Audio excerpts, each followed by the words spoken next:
Rev up your engines.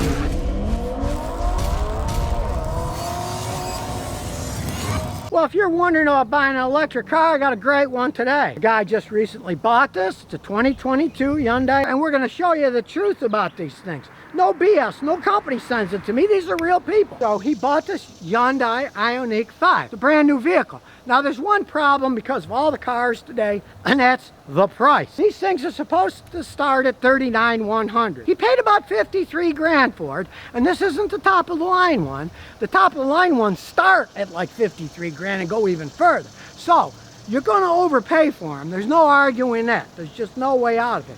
But since this is a brand new one, since it's a modern design, watch this. This system's set for any type of charging system. One of those gigantic 800 volt jobs, you can plug that in. It'll also do the 400 volts, it'll also do the 220, and it'll also do the 110. So it's set up for anything. People are gonna ask, what about the range? Okay, he feels real comfortable going 230 miles, but he's got one caveat, and that is, recently it's been over 100 degrees here. And coming over here, he had to turn that AC on full blast. It knocked his range down quite a bit, and he barely made it into a charging station. So understand, if you're in a really hot climate or a really cold climate, less range out of it. Also realize when you do charge it, where you're getting it charged has a big deal to do what can happen. A lot of the stations don't work correctly, aren't even set up. I've seen that when I drove around the nation looking at them. But the big thing is how they actually charge can change radically by what type of charging you're using, what level, and if anybody else is using it. Because he was in Cooksville, things are going fine. He got like a 15% charge. Guy comes with a Chevy Volt, plugs it in, the whole system goes out. Realize, the more ones that are on there, gonna have problems. I've also had customers with them that somebody else comes and plugs it in. They didn't go out, but the rate went down, and instead of being able to charge it up in 15 minutes, it took 2-3 hours instead. Now, before he came over here, he charged it up at one of those Electrify America places, because the deal with buying this is you get 2 years free Electrify America, so you didn't have to pay anything for it. He's more into this time saving there. Well, it went from 30% to 80% in 10 minutes. Now, that's fast. Of course, you gotta have the station to plug it into, because if you're gonna plug it in at your house at 110, man, it's gonna take a long time to recharge it. So just realize that. It has the capability, this particular one, to use any of the charging stations, but you never know where you're gonna find them, and even if they're gonna work when you're there. Now, it's got a fascinating design. If you look here, kind of looks like somebody creased the door. No, it was designed that way to be more aerodynamic, to get the most out of the battery that you possibly can. And of course, these are open now because we got them open. Normally, they're just flush. Fancy alloy rims, look, they're aerodynamic. They'll cool, but they won't take up all the wind turbulence that a normal wheel will. One interesting facet is this. No windshield wiper. I guess they didn't want drag. Now, it's pretty aerodynamic coming through here. There's my fingers. A lot of the dirt will blow off, but there isn't a wiper on the back. They wanted to go that far. And yes, it has a frunk, like a Tesla, but it's quite a bit smaller. As you can see, a few cans of soda or a bathing suit and a towel's about it. It looks like a motor, but it isn't. Now, a lot of people are worried with electric battery cars that the batteries are going to start on fire. And Hyundai actually had a lot of problems with them originally. But this new design, as you can see, they've got cooling systems on it with regular old antifreeze.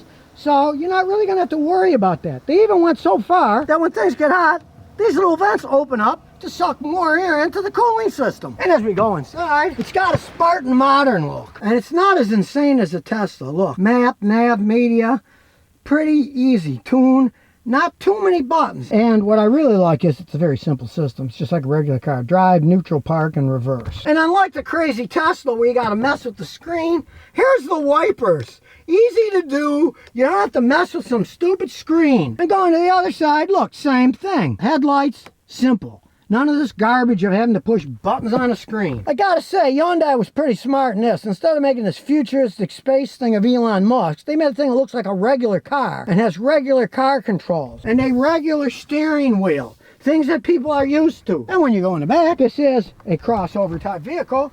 There's a reasonable amount of room. I'm sitting here, look. He had his girlfriend and his mother-in-law and father-in-law, to be, I guess, sitting in the back. Plenty of room. Very comfortable. And sure, it's not leather. You know what? These are comfortable. They'll take the sweat off you. They'll keep you warm in the winter, cool in the summer, and they will last a lot longer than leather. So let's take it for a spin. So I'll start it up. Of course, you won't hear an engine start because it doesn't have an engine. You can see everything you got to confirm, so you're blah, blah, blah, blah, blah. And it's got all the information you want. And where is it? It's right here in front of you. This is not a Tesla. If you remember the Teslas, where's the information? It's over here. So you're looking to the side. It's right here. Now, this is the lower range one. If you get the luxury one that starts at 53, they're probably selling them for 75. That's got a heads-up display, but this particular one doesn't. Got various drive modes. It's in normal. We're going to put it in sport because you want to zoom in. He said in eco, it goes like a granny car, but sport, it goes better. So we're going to find out. Got a real nice wide-angle backup camera. And I got to say, this thing handles really well. When you got a car that's this smallish side on the outside, a lot of space inside, but they maximized it.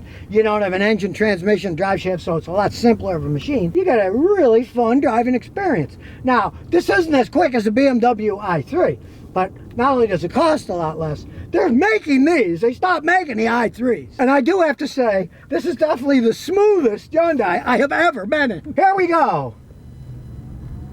And we're off. We're now going 50 miles an hour. Now we're going 60 miles an hour. This thing is fun. And still at that speed, the only thing you hear are the tires. They can't stop tire noise. That's the only thing you hear. Now that was with traction control on. Now we've turned traction control off. Let's see what it does.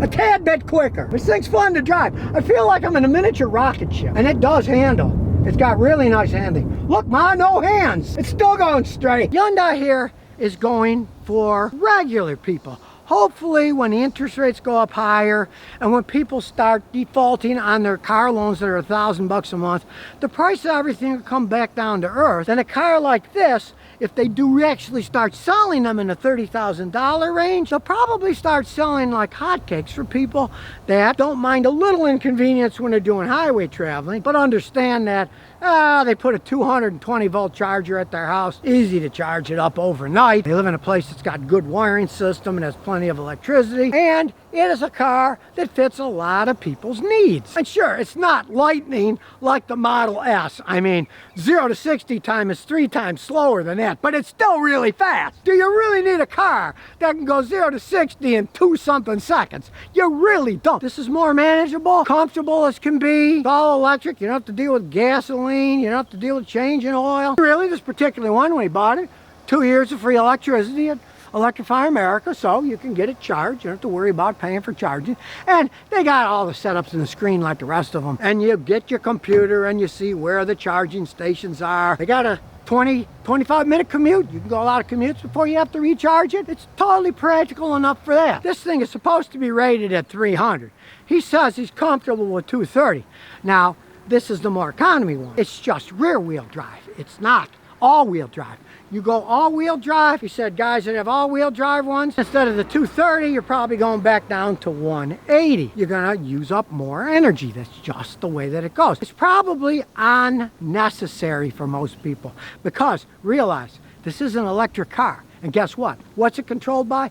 Electricity and computers. So you get in the snow, you really don't have to worry about sliding all over the place because all the systems that this thing has can handle driving in the snow. It's not like an old Mustang with rear wheel drive that's going to be doing donuts the whole time, even if you put 5 tons of salt in the back and bags to hold it down. So you don't really have to worry about having all-wheel drive in a vehicle like this. Now what I like about it too is if you see, it's got a reasonable amount of clearance because technically it is like a crossover SUV. It's not like a Prius where it's 1/4 of an inch off the ground. The lower to the ground you go, the more aerodynamic. I've had guys bring me Teslas that they rented. They didn't buy them. The company will never give me one. They don't like me. But people that rented them, I jack them up. The bottom of the car's all scraped up. Those things go over speed bumps, scrape, rip things off. This has got good enough clearance that that's not something that you're going to have to think about. If you didn't think about that and you bought a low car and it kept hitting, you'd say, why not buy this car? It's too low to the ground. This is not too low to the ground. As you can see, it's a little bit lower than my Matrix, but not all that much lower. Just coming out with them. There's not that many of them for sale, but still, as old Scotty says, I'd wait. because I think with the interest rates going up, people are going to be defaulting on car loans that are $1,000 a month and over. The price of these cars is going to have to drop at some time in the future. Now, I'm not a magic crystal ball. I can't say it's going to happen 3 months from today, but I could just about guarantee you within the next 2 or 3 years at the max, things are going to start dropping, and you might wait till they drop. Plus, think about this. They're kind of a unique thing now. If they become more acceptable, other companies jump in, they're going to be competition in price, and then with the people that are defaulting on the $1,000 a month payments that are out there, there's going to be a flood of cars and you'll get a better price. So if you never want to miss another one of my new car repair videos, remember to ring that bell.